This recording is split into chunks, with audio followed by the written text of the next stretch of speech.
Llegaste a Rollcast, un podcast hecho por y para jugadoras y jugadores de rol en español. Se hablará de clases, razas, trasfondos, ideas, novedades, juegos y jugadores por igual. Si recién empezás o hace años estás en esto, te damos la bienvenida.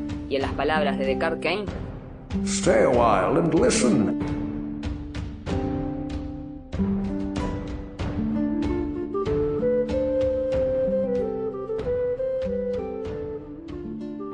Hola, bienvenidos a Rollcast. Yo soy Juan. Yo soy Augusto, ¿qué tal? Y hoy tenemos, es el último episodio de la temporada 1, es el episodio número 20. Vamos a terminar con Rollcast por este año al menos, tal vez. Temporada 1. Exactamente, la temporada 1 en 2020. Y vamos a terminar con un episodio de Lorecast. Y con un episodio muy particular porque tenemos nada más y nada menos que al creador de la saga, de la escenario de campaña, Eberron, Keith Baker, que nos va a estar acompañando hoy. Así que yo sé que esto es rol en español y van a perdonarnos el exabrupto de tener un invitado que hable en inglés, pero... Si no, perdona, lo lamento, porque... Sí, exactamente, lo escuché igual porque nosotros estamos muy contentos con la situación, así que, sin más, en YouTube van a poder encontrar la versión subtitulada de esta entrevista, y para los que lo quieren escuchar en inglés, sigan escuchando nada más. So, Keith, sorry about that. Welcome to our podcast. Thank you so much for having me. I mean, it must be weird hearing us going round in Spanish like that, but, it's like something that we had to do, man. Well, I apologize for not being multilingual. Right. Don't worry. It's perfectly fine. I'm fluent in Goblin, really? if that helps. But... My workforce is as well. So, well... this section of the podcast when we talk about, lore, and we choose Eberron because, Eberron does something that not many other settings do in D&D, which is stray the hell away from the Forgotten Realms. And it's like a good thing. Right, man. It's something that I appreciate like so much because, it's like the presence of gods in the Forgotten Realms. It's, I think, the defining difference with Eberron. I mean, in Eberron, if you believe in a god or in a deity, it's because you want to. Because there's no evidence that the deities are there.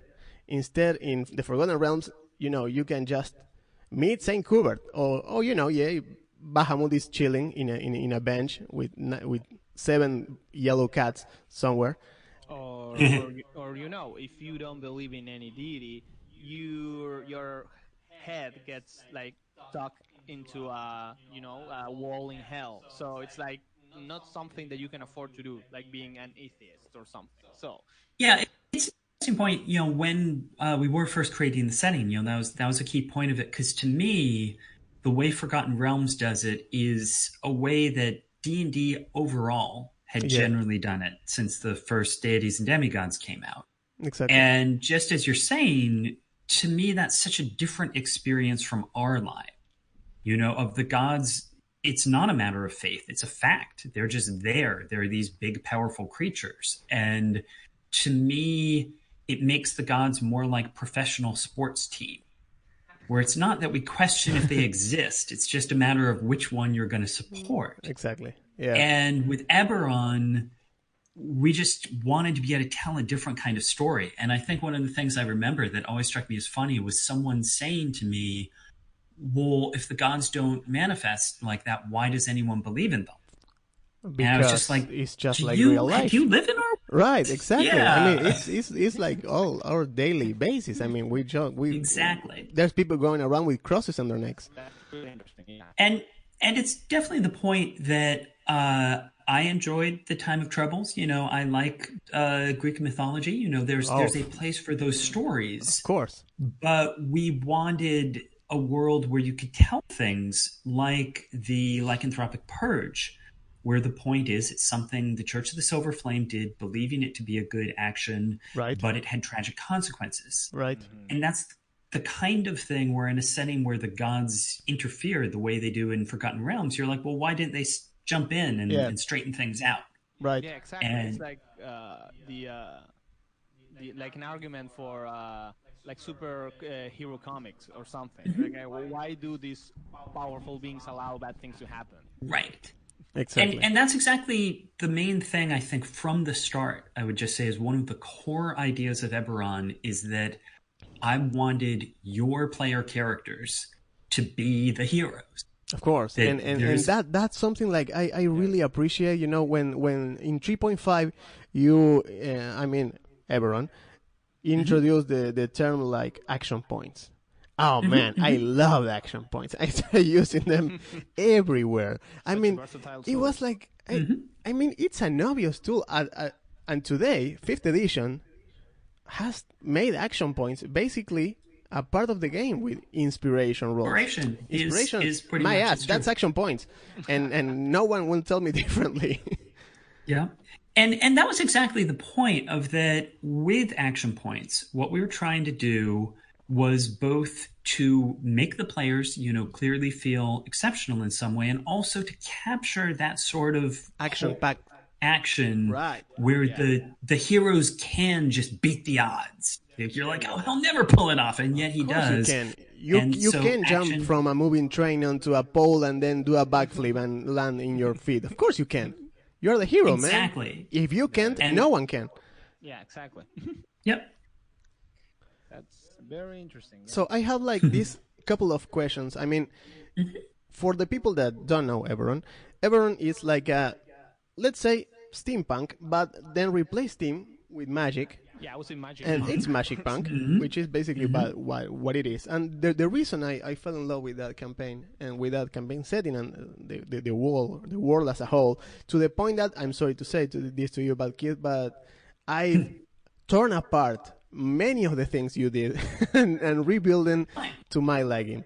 And to make it work the way I wanted, to tie it up with my old campaign, because I started DMing Forgotten Realms last year. 3 years ago, and then ended that campaign and tied it with the release of Rising from the Last War, which was something I was expecting. I wanted to play 5th edition. I didn't have Eberron, so when the supplement came out, I finished the other campaign and tied it up so we can start in Eberron with time travel, the Dark Core having like a big impact in that, the bodies and souls transponding from the last campaign into this one, using Warforged and the Kalashtar as vessels. It all ties up. You can have a time traveling, soul bending adventure with Eberron. It allows you to do that, man. That's amazing. As a player in that campaign, I can attest to it. It's been very interesting, and it's been both a nice introduction to Eberron for the players in the group that aren't familiar with it, and for the veterans, it's like a nice way of coming back to it with the, in the aftermath of the last war. So it's very interesting. So and that to me, just as a quick point, is very much part of the whole idea behind Eberron, where you were apologizing for tearing it up and switching it around. But to me, the whole point of the setting is it's a place to start. It's a great sandbox. You should make it your own. Yeah. And this is the point of things like the Morning, where the Morning is a great catastrophe that destroyed one of the countries in the setting. Yep. And we've never actually explained. And I really appreciate that. I really appreciate that. Because I will hate to know that there's a canon explanation. Yeah, the point of that is because we're setting up the mystery. We're explaining why it matters. But we want you to feel like you can create an answer to it that doesn't matter what books your players have read or what they're doing. Man. It's your answer. That's it. And I do the exact same thing with the Kalashtar, with the Warforged, and like the houses in general. Element binding into vessels and stuff like that. It's something that I take seriously, which to the point that I have, in my version of Eberron, I have activists like PETA, but for elementals, that are stuck into a kyber crystal tied to a ship, and they don't want to be there, and probably they don't want. Because of that, Lyrandan, and that's has trouble and controlling them. Exactly the idea is, again, is it's totally up to you to say, well, we have elemental, airships. And again, do you want to latch on to that and to make, as you said, elemental activists, or do you are just not really worried about it? You just want airships in your game. Exactly. And to me, it is all about that. Eberron is there to give you ideas, to be something to work with. It's not, I never want someone to say, oh, well, you just can't do that because this book said blankety blank. I'm like, well, ignore that book.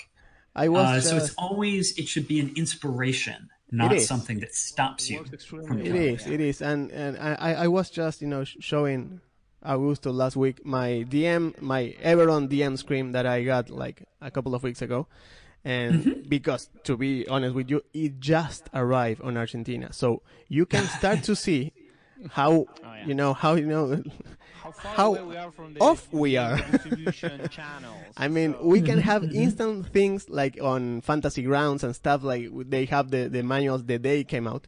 But, for us, drive-through RPG and stuff like that, sometimes it really complicates things. I mean, I've been trying to get exploring Eberron and Eberron Confidential for a while now, but I've been having trouble, like converting, credits to dollars and then buying it. I mean, it's like a whole thing. It's a whole thing. Yeah. And, I'm very sad to hear that. But, anyway, the thing is, I was showing to him this DM screen, and I show him like this back piece, which it has like goblins riding on air skates, and there's like a flying ship going through Sharn, and there's a dwarf jumping on top of one, and there's an elf shooting. I mean, and when I showed him this piece which was originally did for 3.5, I think it was, from the first manual.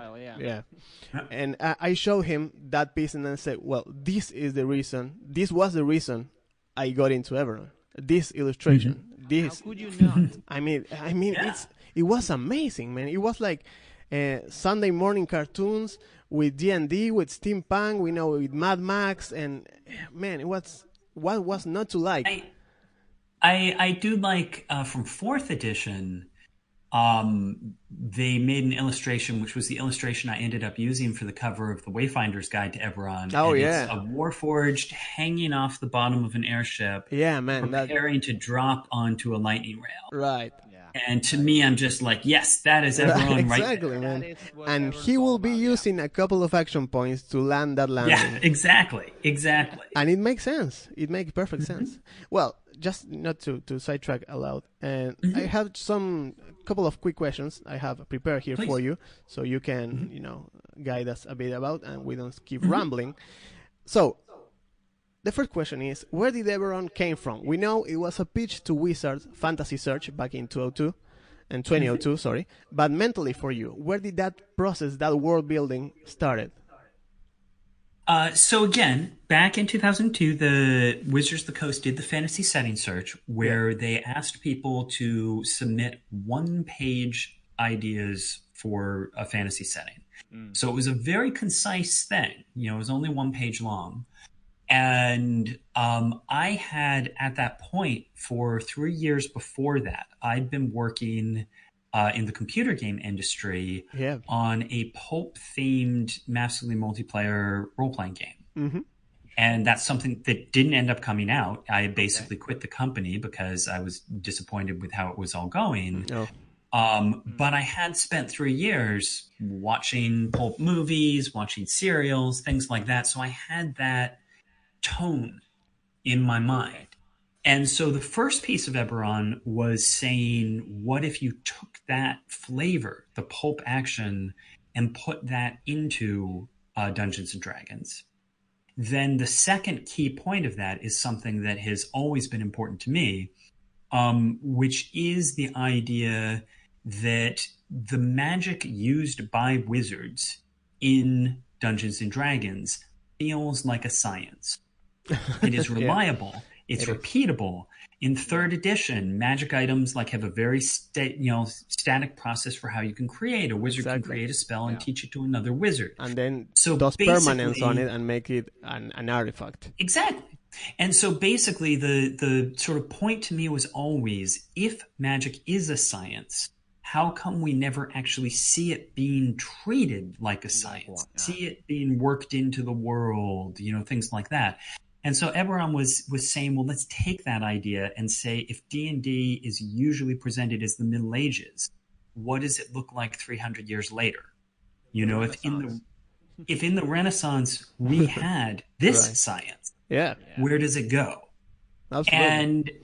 And so those were the two sort of core ideas, were this, let's look at a world that has taken magic farther than D&D traditionally does, and let's sort of play up that pulp action adventure. And I think the sort of one sentence pitch, which was part of it, was Indiana Jones and the Maltese Falcon meet Raiders of the Lost Ark. Meet Lord of the Rings. Excuse me. I remember that. Yeah, Indiana Jones and Maltese Falcon meet Lord of the Rings. Very cool. And that's like one hell of a pitch, man. Yeah, I mean, 18 years later, I mean, you kept faithful to it. Yeah, I mean, we're like pretty much. It's almost been 20 years, man. And that's a long time. It is funny to see the elements of it, even though Forgotten Realms has generally remained the sort of core the default setting, in part because it's more traditional. Mm-hmm. It is funny the aspects of Eberron that have sort of crept into mainstream. So you talked about inspiration and action points. Right. I would also say just the more... the deeper exploration of monsters, like, for example, orcs and goblins. Right. There was a big thing recently about how, we're not just treating orcs as monsters. And I'm like, we haven't been treating orcs as monsters for 20 years. Exactly. I mean, that was like my point from the get-go, with races like, I mean, you tackle these kind of issues with the Warforged. When the people rally up on the street saying Warforged are weapons, they're not people, we don't want them here. And you can easily extrapolate that to orcs, to goblins, to kobolds, to whatever the hell you want. I mean, and the result is the exact same. I mean, it's people segregating other races just for the sake of it. Yeah, I mean, I've been interested in those kind of dilemmas, or I don't know, posing the questions to players in my campaigns for a while. To me, that's like a hook for good writing. So yeah. And that's very much how we generally describe Eberron is pulp noir. And the point is that those are two extremes. You decide where to fall. The pulp is the action, the over the top, the leap off the train. The noir is the idea that there's a lot of questions that aren't easily answered. That good and evil aren't always so easy to choose between. And that, to me, was always a part of it, is wanting the players to have to make interesting decisions, to have to think about what they're dealing with. And so that's another thing that, again, for us in making it, it wasn't so much a criticism of Forgotten Realms as much as just saying Forgotten Realms tells a certain kind of story really well. We want a setting that tells stories that don't make sense there. And that tells different kind of stories. I mean, you gave us 12 dragon marked houses and the 5 nations, and like these all continents, like they're vastly different one from another. And while Forgotten Realm has that that factions, the Senatrim and the Order of the Gauntlet and whatever, and when they try to make like this huge deal out of it, and I was like, man, I've been doing this for like 15 years, man. It's not news. Well, and now Tasha, which is the thing that we covered last episode of the podcast, brings back patrons from Eberron. Yeah, absolutely. Which I like patrons. I like patrons, man. Totally, yeah. Yeah. So and I appreciate that, what they were doing with Tasha's, with both artificers and group patrons, is again saying, well, this is a thing that makes sense in Eberron, but the fact of the matter is, it's just kind of fun. Why are you not using it everywhere? And now you can play Iron Man. So I appreciate that. Yeah. It totally is. I mean, the artificers are such an interesting, fun class, and there's this other campaign apart from the Eberron one that Juan is running. I'm a player there. I have Cobalt Artificer, but it's like this Nice. campaign that is really it's set in a like very like almost Iron Age tech level, and like this huge unexplored world. So there's a lot of the unknown plays a lot into it. But the thing is, that artificer is not going to be the magic punk style Eberron style artificer, but it's going to work anyway because the Right. class is very interesting. And that's a point about artificers, even in Eberron.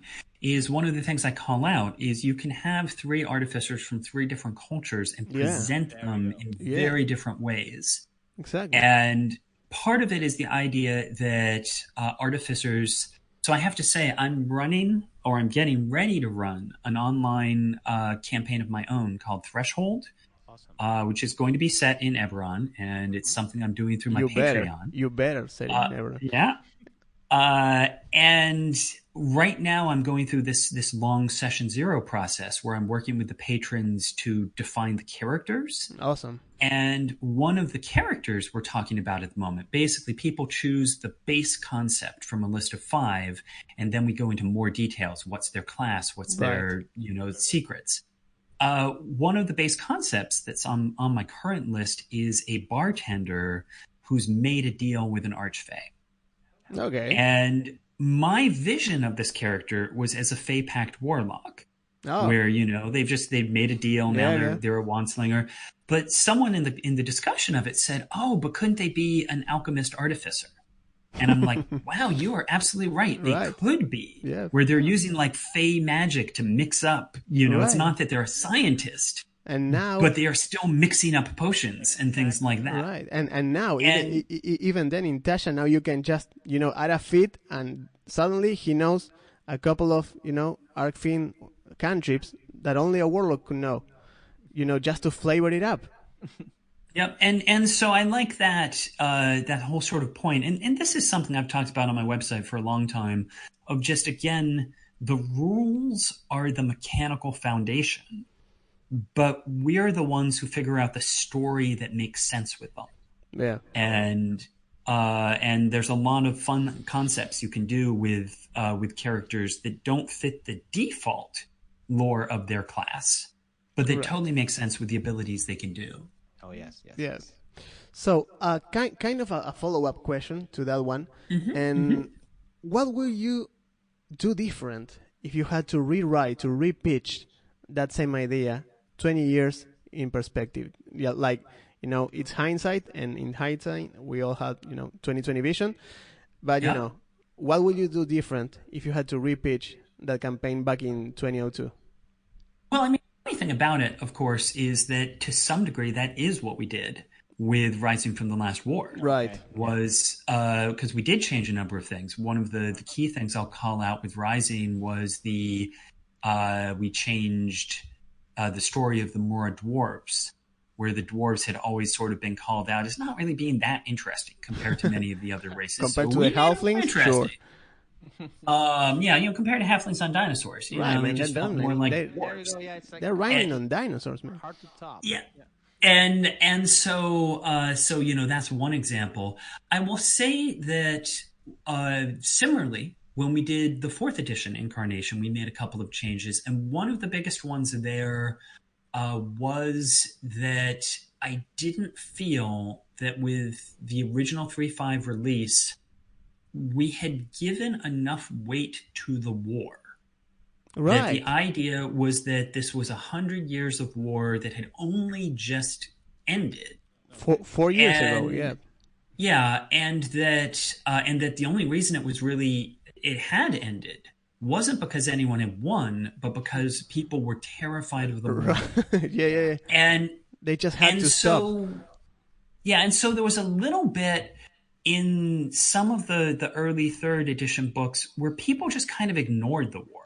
It was almost like they were just sort of like, and it's over, and everyone forgets about it. Right. And you are sitting someone that survived, from Karnath next to anyone from, I don't know.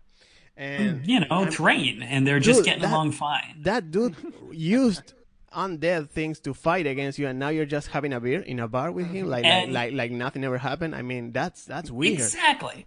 And it's not that you can't have those two characters in the same adventuring party, but you should feel tension there. Exactly, man. And so I feel, I feel first and fourth, and in Rising, we really did try to call out more ways that the war, that you should think about what's the impact it had on your character, what are ways that just in daily life, if you're going to a town on, one of the borders, you should see burnt out buildings. You should see the impact of things. Yeah. And it's not that it needs to drive everything, but there was a little bit in third where it was sort of like I really felt people just kind of forgot it was there. I heard you talk about this in the Manifest Zone, where you precisely, the Manifest Zone, for those that don't know, it's a podcast about Eberron. It's on Spotify. You can check it out.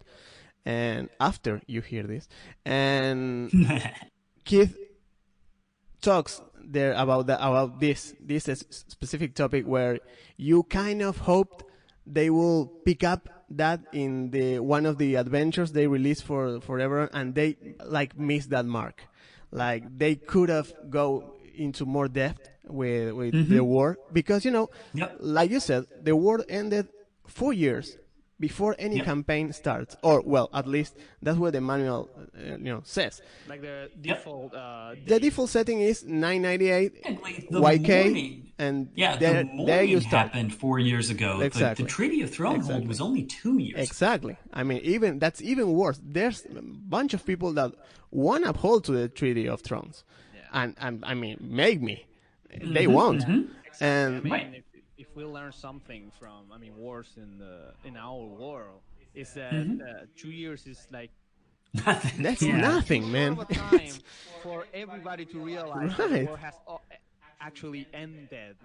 Who says it's ended?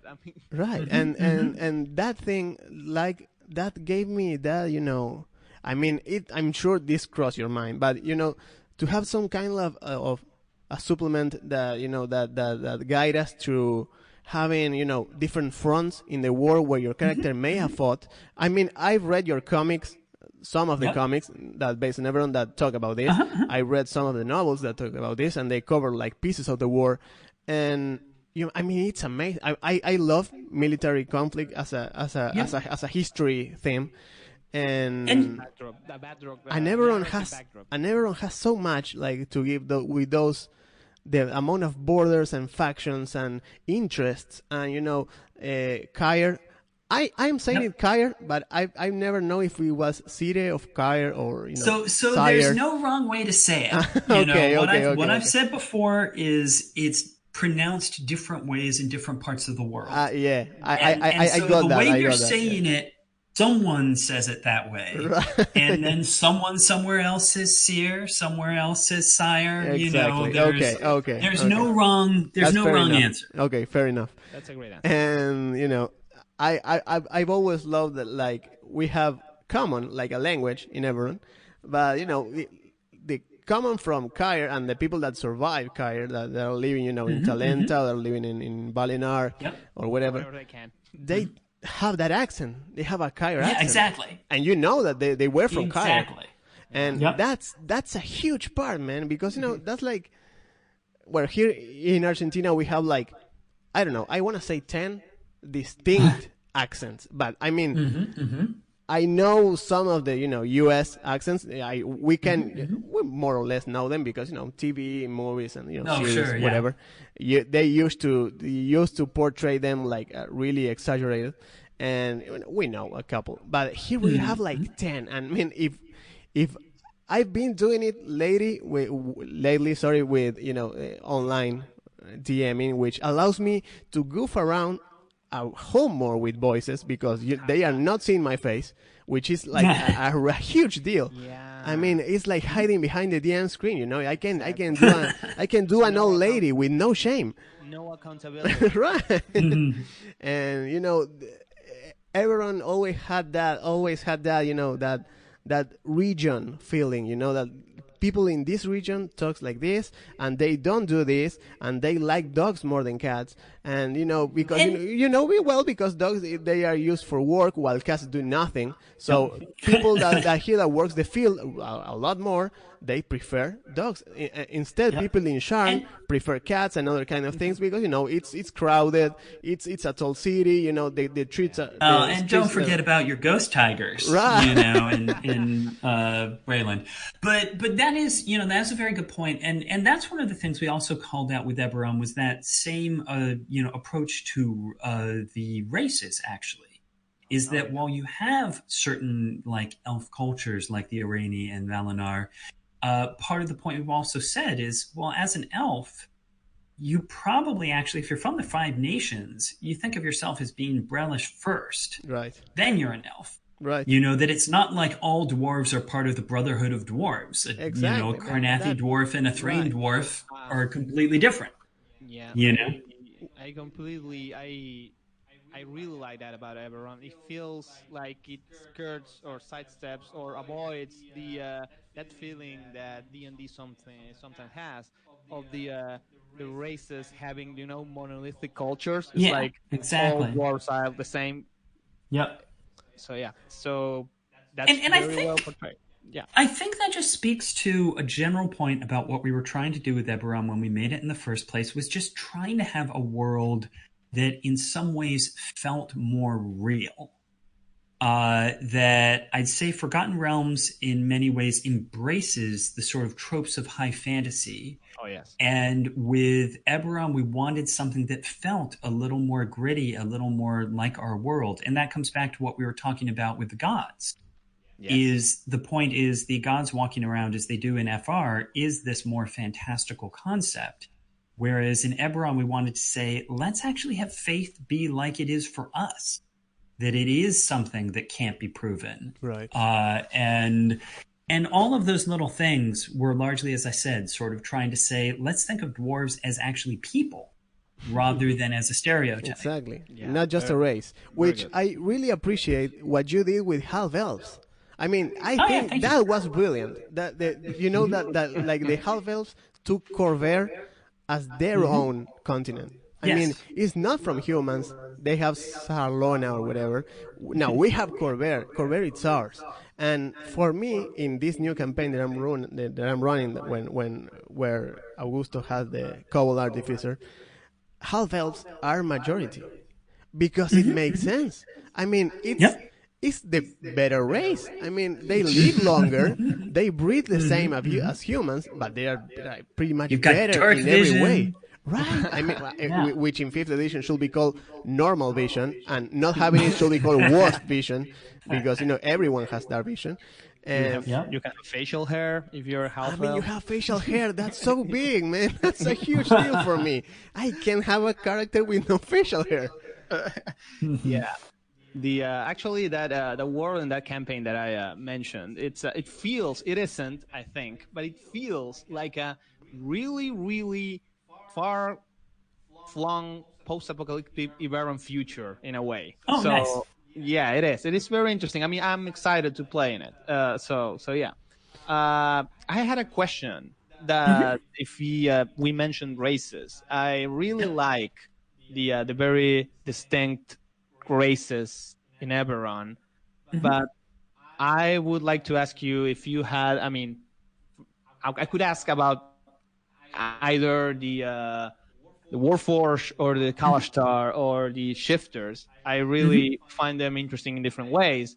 But I would like to ask you: do you like, maybe as a writer, or maybe as if you had to play your own setting, do you have like a favorite? And if so, why is it your favorite? And a little of the thought process behind it. I mean, where did Warforged come from, for instance? I mean, we all want to play robot, right? But right. So first off, I've played Eberron. I have played in my world in a number of different campaigns. Awesome. Yeah, that was the answer I was hoping for. No, absolutely. And I'll say one of my first Eberron characters who I really liked was a Warforged artificer named Smith. Awesome. And I'm actually very happy with the armorer archetype that they just put out in Tasha's. because part of the point is that in 3rd edition, a Warforged artificer could enchant their body. Like their body was basically armor. Yep. And so I like, to me, the armorer artificer in Tasha's basically gets back to Smith, my character back in the day. Right. So I like, again, I like all of the races that we added for Eberron for different ways. I did play a changeling rogue in one campaign who basically had a different persona for any different sort of situation they were using. Cool. But I like the Warforged for a couple of different reasons. Part of it is generally exploring, as you said, the same sort of tropes one might explore with a robot, that sense of discovering your own identity, discovering your purpose. And it's mainly that idea of, I like the fact of having this character who was created for a purpose. You were made as a weapon. You were made for war, but now there is no war. And it's about that, well, what do you choose? Unlike if I'm a dwarf fighter, I probably chose to be a fighter. Yeah. That was my choice. As a Warforged, you've got to stop and say, well, I was made actually for a purpose. Am I following that, or am I rebelling against it? And furthermore, why do you keep living as a Warforged after the war? That's like a huge thing about Warforged.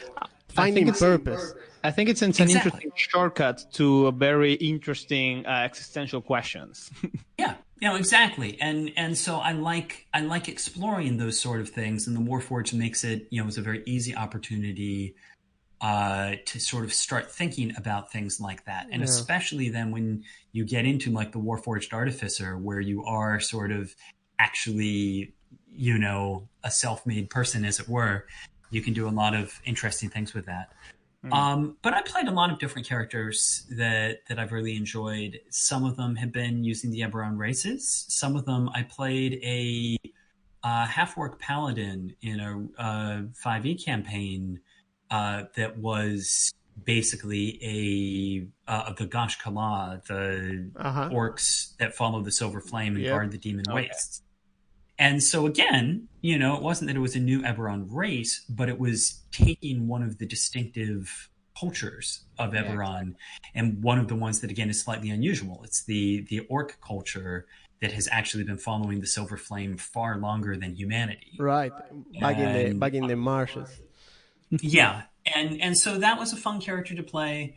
Most recently, I played a Warforged Druid, actually. I mean, that very interesting. Right. Yeah, and if you look at if you manage to get your hands on Exploring Eberron, there's a picture of that character. His name is Rose in the first chapter, and part of the point is they were using the Envoy race from Wayfinders, which has been shifted away, but that they had an embedded herbalism kit.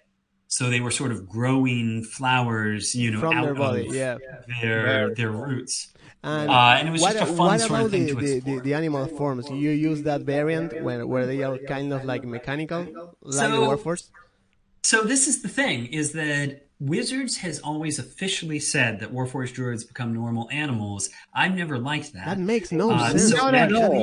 Actually, in Exploring Eberron, and for those who don't know, Exploring Eberron is a source book that I released earlier this year, actually in July. I thought it was 2019, but you're right. It was this year. No, it was this year. Yep, it is this year. But it includes a druid circle called the Circle of the Forge that is specifically about allowing a Warforged druid to make sense. To make sense. Forms. And that was actually the first playtest of that.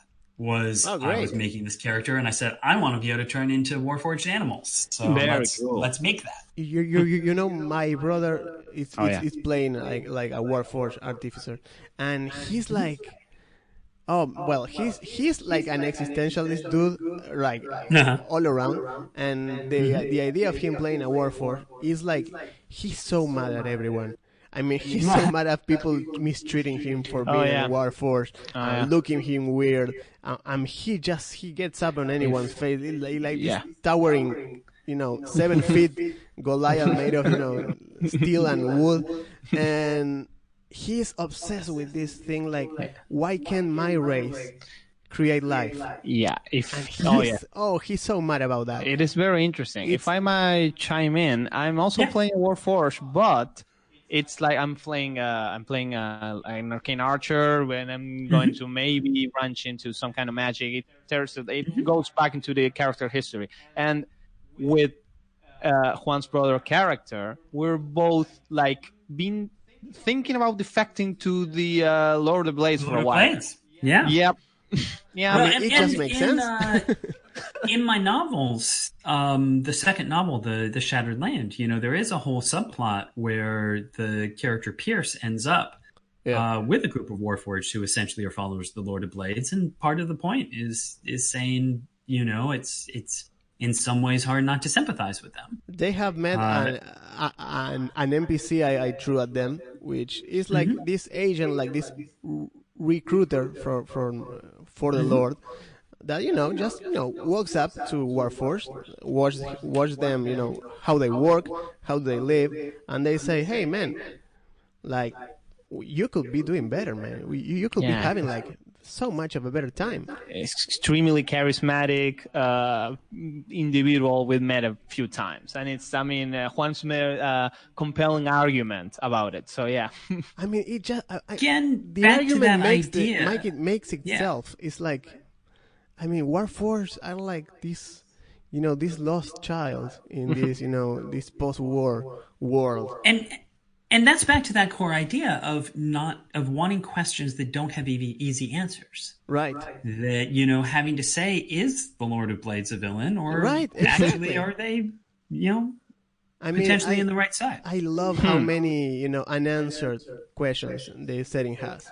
And that's mainly the reason what I pick. I mean, you could say that if you are running Forgotten and, I won't make Bahamut a bad guy. It's Bahamut. I mean, I won't mess with that. It's like established authority, universally established. So I can't do anything with that. But I can mess with whatever it's in the basement of Sharn, the City of Towers. I can mess with, the Lord of the Blades. I can mess, with the Lords of Dusk. There's so much I can do. There's so much I can turn and churn and, modify. And that's what makes the setting appealing for me. I mean, I think it's a beautiful sandbox. It's great as that. Yeah. I really think so. So, last question, Keith. So we can wrap this up, and we'll let you. You're being extremely generous with your time. I don't want to take too much of your time, but can you give like this quick round of advice to anyone out there, to any GM out there, or thinking to be a GM, but just not make sure to take that leap, in about building up a campaign setting from scratch? Where do they start? What to do? Well, there's two basic points I'd use to start with. And the first to me is that, can you describe it to me in 2 or 3 sentences?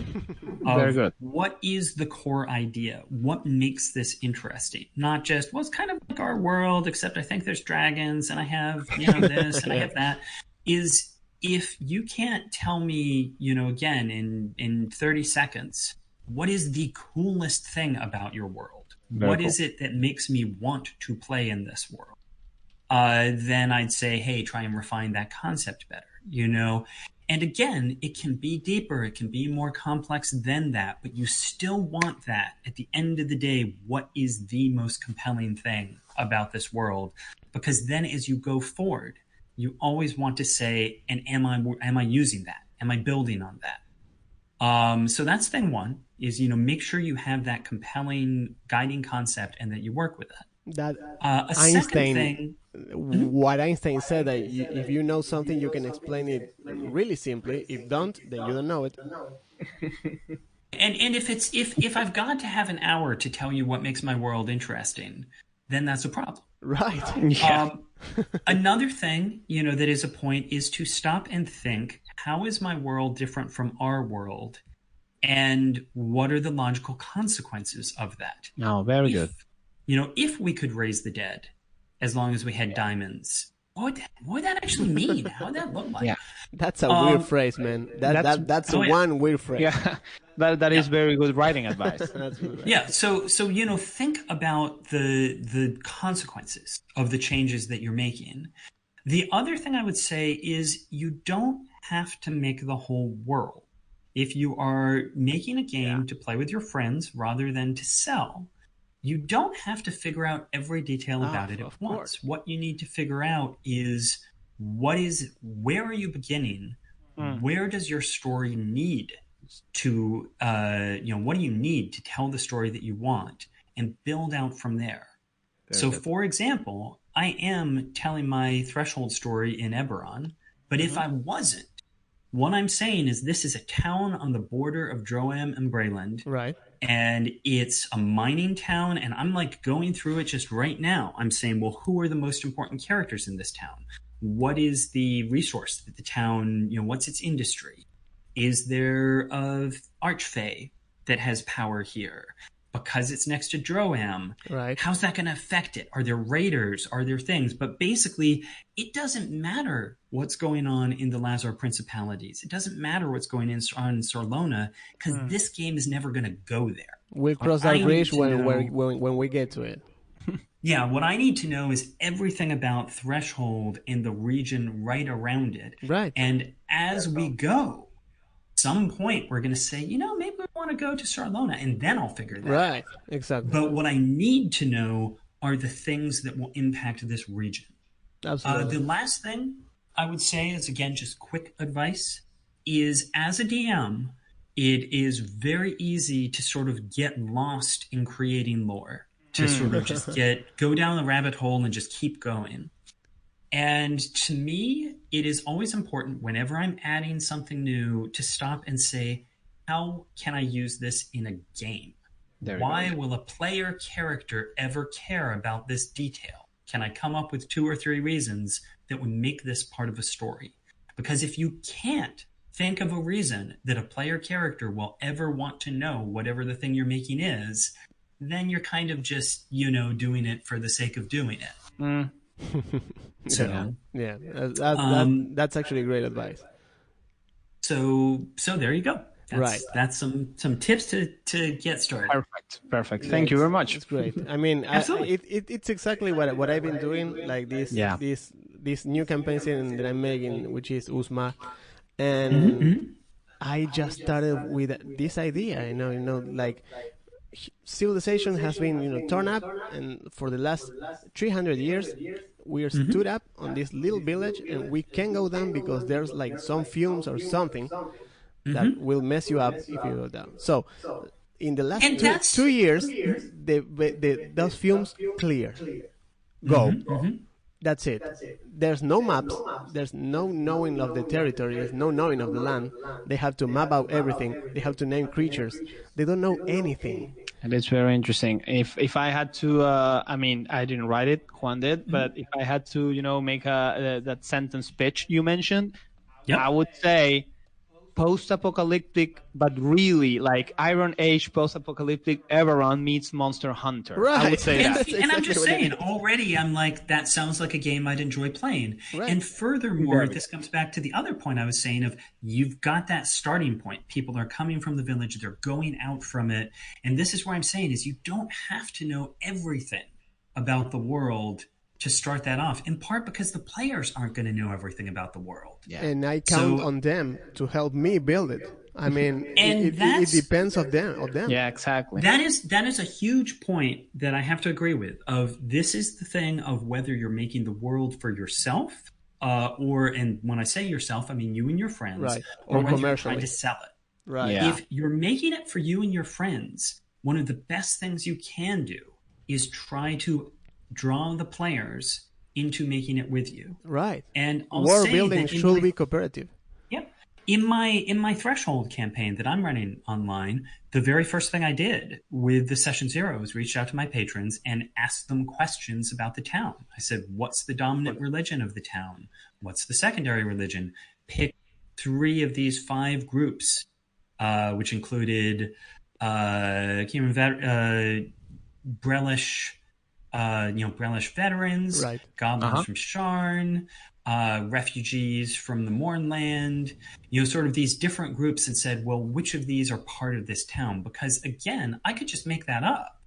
But yeah, if the players have made choices, they're going to have a stronger investment in the story.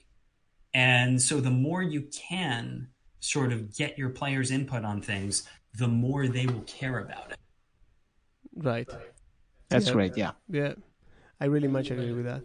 So, Keith, again, thanks so much for giving us, lending us some of your time and your ear, man. We've been ear drumming you for like an hour. You've been extremely generous, and I am ever so grateful. The advice has been great. You are a great guy, and this has been really, really nice. I feel like if physical distances were different, we could have been sharing coffee or something like that. It was great. Thank you. Thank you so much for having me. And your campaign sounds wonderful. Right, thanks. I wish you the best. That means like a huge lot coming from you. And he's never ever gonna shut up about it, right? Yeah, I mean, we got a compliment from Keith Baker. I have bragging rights, man. I have it on tape. That's it. I'm retiring, baby. Okay. That's it. I'm hanging on the screen. You can't retire. I still want to hear how the game turns out. Right, No. I'll keep you posted. I'll keep you posted. We'll keep you posted. Right. I promise. It's very fun. Well, man, again, thanks a lot. Thanks, like, huge. 2003 himself wouldn't believe me if I was telling him that in 2020 with a huge war pandemic wreck everything. Basically, the war was like the Mournland, and I got to talk to Keith Baker for an hour about Eberron. That's amazing, man. Well, Keith, thanks a lot, man. Thank you. Thank you. Bueno, esa fue la entrevista que tuvimos con Keith Baker, creador del escenario de campaña del que estábamos hablando hoy. No sé si... Espero que les haya dado las ganas de probar Eberron como escenario de campaña. Hicimos lo posible por, digamos, al menos yo, tratar de hacerlo accesible y que no nos gane el fanboyismo, digamos, claro, tal cual, de ponernos, enroscarnos a hablar de Eberron porque nos gusta Eberron y decir, y la otra gente, che, ¿qué están hablando? ¿Qué es la llama plateada? Bueno, ok. Tu vieja es la llama plateada. No, pará, calmate. Sí, la idea sería que, digamos que si les interesa un poco este mundo, que es básicamente lo que describimos durante la entrevista, es como esta cuestión de Magic Punk, o sea, un steampunk, pero reemplazando magia por maquinaria industrial a vapor. Un mundo cuasi moderno, en el cual las facilidades y comodidades de la modernidad están suplantadas por su equivalente mágico, básicamente, el transporte, los servicios, lo que quieras contratar está. Tiene como magia industrializada. Digamos. Exactamente, sí, yo creo que sí, creo que es una buena forma de poner, es magia industrializada, es como una revolución industrial pero mágica, es como que es lo que dice el mismo Kid durante la entrevista, lo dice, dice esta cuestión de que me di cuenta de que la mayoría de los hechizos en D&D están planteados de una forma que es absolutamente repetitiva y cuasi industrializada, es decir, vos sabés que para identificar necesitaba una perla que no se gasta, solamente se usa como foco, y que encima 3.5 planteaba este concepto de la permanencia. ¿Te acordás que en 3.5, para los que no lo recuerden, los que no jugaron el sistema, existía un conjuro en 3.5 que se llamaba permanencia? Lo que hacía ese hechizo era quitarle la duración a un conjuro. Y ya, no hacía otra cosa. Claro, listo, exacto, punto. O sea que vos agarrabas una piedra, vos le tirabas luz a algo, permanencia. Claro. Listo. Claro. Si en este momento les está explotando la cabeza por las ramificaciones de eso, sí. Exacto, exactamente. Tenía todos los problemas que ustedes se pueden llegar a imaginar. Claro. Pero bueno, también era lo más cómodo en ese momento, lo que se usaba como... tal cual. Como pero para... digamos, y qué sé yo, tenías una piedra... Tenías una piedra o una puerta en un dungeon que querías que tenga, no sé, que hable. Entonces era boca mágica y permanencia. Ajá. Tal cual. Entonces era como que era una pared encantada que hablaba, una puerta que te da una pista, qué sé yo. Era como que, ¿cómo lo justificás? Y esto más permanencia. Era como una cagada, pero bueno, era lo que había. Entonces, eso estamos hablando de 3.5. Entonces, cuando Keith Baker ve eso, se da cuenta de que efectivamente la magia se puede industrializar y genera toda una sociedad, todo un mundo en base a eso, en torno a eso. A la sociedad ya como súper acostumbrada y aburguesada por la magia, inclusive. que me parece que es también otro detalle importante que él cubre en el escenario de campaña, que también podés generar esta cuestión que los distintos grupos geográficos en Eberron tienen este tema de tenés lugares que están mucho menos industrializados y son mucho menos mágicos.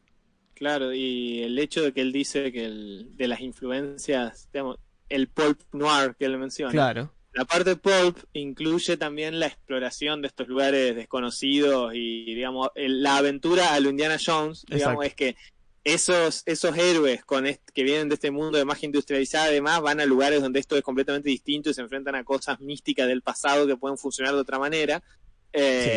Lo cual da unos contrastes muy interesantes. Bueno. Tiene esa cuestión, digamos, de precisamente Indiana Jones mezclado con El Señor de los Anillos, mezclado con... Es ese tema. Es como... Ustedes pueden tener una parte tranquilamente de buscadores de tesoros en Eberron que se van a meter en... Mucho. Y que encima, como particularidad, creo yo, lo que hace Keith en el escenario de campaña es, él mismo lo dice, es plantear un montón de interrogantes que el manual se niega categóricamente a darte respuestas. No te las da. Ahí está la parte noir, digamos, del pulp noir. Exacto, esa es la parte como de investigación, de misterio. Puede ser intriga política, puede ser intriga militar, puede ser cosas que no quedaron claras después de la guerra, puede ser una causa arcana superior, puede ser alienígenas ancestrales, no sé. Hay lugar para todo, ¿no? Hay lugar para todo. Yo creo que es un escenario de campaña que, bueno, se lo dije en la entrevista, para mí es como un sandbox súper interesante. Te da herramientas que no me las ha dado ningún otro escenario de campaña y por eso lo prefiero. Tal cual. Porque precisamente es lo que decíamos, en Forgotten Realms vos tenés como es Pelor. Y Pelor es así. Sí. Y tenés toda la sociedad construida alrededor de cómo es Pelor. Si vos modificás a Pelor, tenés que modificar todos los escalones que caen abajo de él. ¿Entendés? Entonces como que de golpe pueblos completos, ciudades capitales grandes como Neverwinter, como Baldur's Gate, de golpe cambian su funcionamiento porque una parte grande del culto, del clero, se comporta de otra manera. En fin, tenés que reestructurar el mundo básicamente para cambiar este tipo de cosas. En cambio acá, exceptuando Anduir, que tiene la llama plateada, esta religión, que es una religión muy fuerte, son como cuasi extremistas, cazadores de brujas, cazadores de demonios. Digamos, exceptuando ellos, para el resto del mundo en Eberron la religión es un tema medio laxo, es como el cristianismo acá. Vos podés decir que sos creyente de Doldorn o que sos creyente de, no sé, pero no quiere decir que salgas a cagarte a piñas por el mundo porque alguien no lo quiere, digamos, ¿se entiende? Por eso, las ramificaciones de eso, que hablábamos en la primera parte de la entrevista, son grandes, digamos, todo esto es by design, es decir, Eberron está hecho así a propósito. Sí. Tenía que ver con el tema del noir, que lo conecta con que no haya ni blancos ni negros ni respuestas fáciles a las cosas. Totalmente.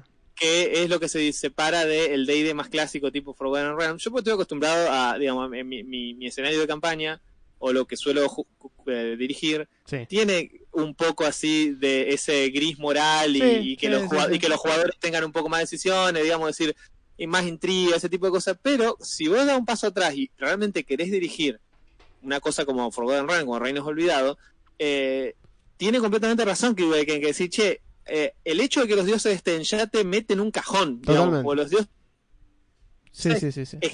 existen, no son un concepto, no son como la fe del mundo real o la fe de Eberron, que depende de lo que vos creas y es una decisión personal, o a lo mejor te criaron así, o a lo mejor vos tenés tus razones. Exacto. Pero no es porque sabés que en algún lugar está Moradin que te va a dar un martillazo después de muerto si no crees en él, digamos. Sí. O que Moradin se puede intervenir directamente en una pelea, puede aparecer Moradin, porque le tocaron los huevos demasiado y aparece directamente. Claro, tal cual. Eso lo hace mucho más interesante. Yo creo que en ese sentido, bueno, tiene sentido también que digamos que a ambos nos parezca que Eberron es un escenario de campaña interesante, porque resuena bien con lo que nosotros consideramos la moralidad que debería tener un escenario de campaña y demás, como esta cuestión mucho menos estructurada, más libre a los jugadores, más libre a la creación del mundo y a la narrativa, antes que meter, qué sé yo, meter todo a calzador, y si no haces las cosas así, cagaste, que no es algo que nos interese hacer a ninguno de los dos. De hecho, hemos tratado también el tema que esa es otra cosa muy importante que Eberron trae a la mesa años antes de que Wizard se decida hacerlo, que es el tema de la segregación de las razas de monstruos, entre comillas, que es algo que Eberron hace en el año 2003, ya lo hace, 2004 Eberron ya sale con eso planteado, y acá tomó hasta quinta edición para que Wizard diga, che, sí, la verdad que los orcos, los trasgos, son sociedades, no es que son solamente monstruos que andan corriendo en taparrabro por la llanura, y si los encontrás los tenés que matar. Tal cual. En 3.5 tardía, cuando ya había infinitos libritos, intentaron hacer algo así, me acuerdo, con los goblins, específicamente con los hobgoblins que le dieron todo ese costado militar de tradición, sí, y qué sé yo. Sí. Que lo volvieron súper respetable, eran como señores de la guerra, pero después en cuarta lo intentaron mantener, pero cuarta como reseteaba tantas cosas no quedó, y ahora en quinta de nuevo como que intentaron, es como que arrancaron en falso varias veces. En cambio Eberron de entrada ya te tira eso, y es como un tratamiento adulto de ciertos temas, como dice el propio Keith, es plantear ciertas cosas y después ir a las conclusiones lógicas de esas mismas cosas que estás planteando. Si pasa esto, cómo esto afecta a todas las otras acciones de mi mundo, digamos. Que creo que es un consejo muy válido, y creo que es una cuestión que nos debería como quedar, eso de decir las implicancias de la nigromancia. Si en tu plano vos permitís que la nigromancia sea una magia aplicable, una magia que se usa, que es normal, entonces ¿cuál es la implicancia real de morirse? ¿Por qué alguien se muere? Claro. O mejor dicho, ¿por qué alguien queda muerto? Claro. ¿Por qué no haces del resto de la meta de tu vida? Bueno, es un hook, ¿no? Es un character hook. Claro. Que un tipo pobre de un pueblo se decida salir de aventura a buscar cosas para poder comprar un diamante que sale 5.000 piezas de oro para poder revivir a una persona que perdió. Me acuerdo, esto es así y se puede expandir, digamos, a otras áreas, pero siempre me acuerdo del chiste. El chiste es es medio nerd, es medio de nuestra edad, pero vamos a entender perfecto. No sé qué mierda hacen en este podcast si no lo entienden. Claro, tal cual. Es decir, che, el nene que le pregunta a la mamá, ¿por qué no usaron Phoenix Down con Aerys? Tal cual. Es decir, loco, tenés un ítem que revive a la gente. ¿Qué te importa si Sephiroth la atraviesa de un cuchillazo? Ya está. Revivila. La reviví 10 veces en la pelea anterior contra un robot. No la puedes revivir ahora. Claro. ¿Por qué una secuencia? Porque esto es distinto, ¿me entiendes? Claro, ese momento de salto de lógica, o sea, bueno, ok, es un JRPG, lo que sea, pero si vos estás dirigiendo y pretendés cierta coherencia, decís, loco, si estamos reviviendo gente 3 veces por pelea, exacto, que la gente se muera carece de impacto dramático. Pasa que la espada de Sephiroth tiene desintegrar adentro y si te mata no te... Bueno, dale, ok. Que entiendo, o sea, es lo que decíamos, es como un plot hook, es como que ¿por qué a Aerys no la pude revivir? Esa es la cuestión. Pero el problema es que ya la reviviste antes como 15 veces en las peleas normales, ese es el tema, ¿viste? Claro, exacto. Pero sí, bien, esa es la conclusión, básicamente es eso. Si no entendieron la entrevista y por eso no la pudieron, no entienden inglés y no, bueno, dudo que hayan llegado a esta parte en Spotify. Si no entienden inglés, fue un garrón. Pero si nos están escuchando en YouTube y lo leyeron con subtítulos, cuéntenos qué les pareció. Por favor. Sí, a mí me parece que era más importante hablar desde la esencia del escenario de campaña, desde dónde nace, desde cómo funciona, para que entiendan precisamente la creación del escenario de campaña desde cero. Yo podría haber hablado de la historia de Eberron desde el punto de vista de Eberron como tal, es decir, explicar las 5 naciones, la Gran Guerra, que me parece que es algo que se puede hacer, pero tal vez en otro episodio. Acá nos interesaba precisamente tener una visión detrás de la pantalla, literalmente, y meternos en la mente del tipo que diseñó directamente un escenario de campaña completo, que creo que es mucho más interesante que te lo venda él mediante la explicación de cómo lo creó, que yo te cuente que hay 5 naciones y que se pelearon y que explotó todo y que ahora está todo medio mal. Tal cual. Me parece mucho más nutritivo su aporte. Tal cual, si me permití el pequeño momento de mandarnos la parte, que creo que nos lo merecemos. Hay como 45 videos en los cuales la gente disecciona la historia de Eberron. Sí, totalmente. Y seguro. Ahora, no debe haber 45 videos con Keith Baker hablando de Eberron. A lo mejor hay 44, pero 45 no hay. Así que totalmente. Esto nos pareció una cosa interesante. Ojalá pudiéramos, qué sé yo, hacer en el episodio que hablamos de Curso de Strahd, traer a alguien de Wizard hablando de Curso de Strahd. Ok, no podemos hacer eso siempre, pero esta vez logramos tener a Keith Baker hablando de Eberron, lo cual es como... Más cerca de la fuente que eso no hay. Claro. Tal cual, es así para mí. Así que bueno, espero lo hayan disfrutado. Como decía Juan, si están en Spotify y llegaron hasta acá, en YouTube está con los subtítulos, así que pueden disfrutarlo por ahí. Sí, esto ha sido un esfuerzo de a nivel, digamos, producción. Fue medio un garrón. Tuvimos nuestros problemas de audio al principio, se escucha durante la primera parte de la entrevista, el micrófono da gusto. Estamos los dos en la misma habitación en ese momento y estamos grabando desde 2 computadoras distintas. Entonces yo lo tenía abajo a él y él me tenía abajo a mí para que nuestros micrófonos no acoplen, no se metan uno al otro. Se van a dar cuenta que después cuando yo subo el micrófono de él, yo salgo en su micrófono y él sale en el mío, porque es así, estamos trabajando en un espacio no ideal.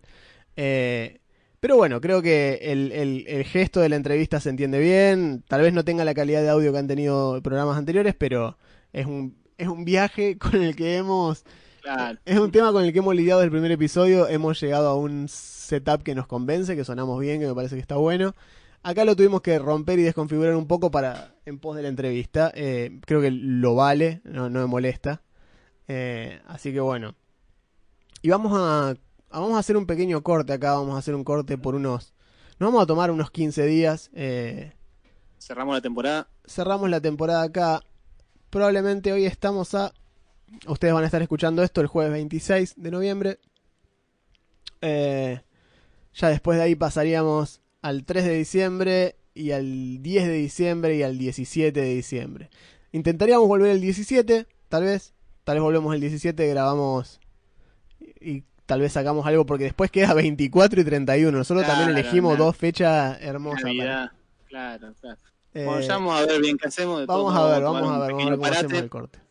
Y también por cuestiones técnicas del tema del hosting, porque hemos llegado a 20 episodios, cerramos la temporada, pero a la vez nos quedamos sin espacio para subir episodios, no queremos pisar los anteriores, así que vamos a aprovechar este tiempo para agenciarnos alguna forma de subirlos. Tal cual. Así que bueno.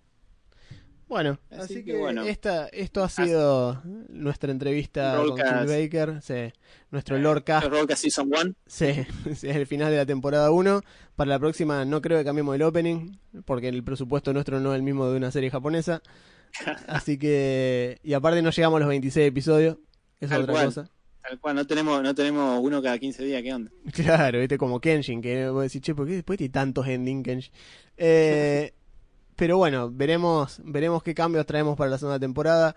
Sugerencias, cosas que quieran escuchar, cosas que tengan ganas. Las secciones que vamos a mantener, las vamos a seguir manteniendo. Tenemos Lordcast, tenemos el Challenge Rating, tenemos los jueves de Builds.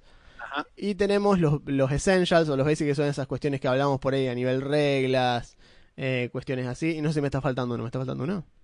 No, me parece que no. Creo que no. Así que esas son las secciones que tenemos más o menos planteadas hasta el momento y las que vamos a seguir manteniendo.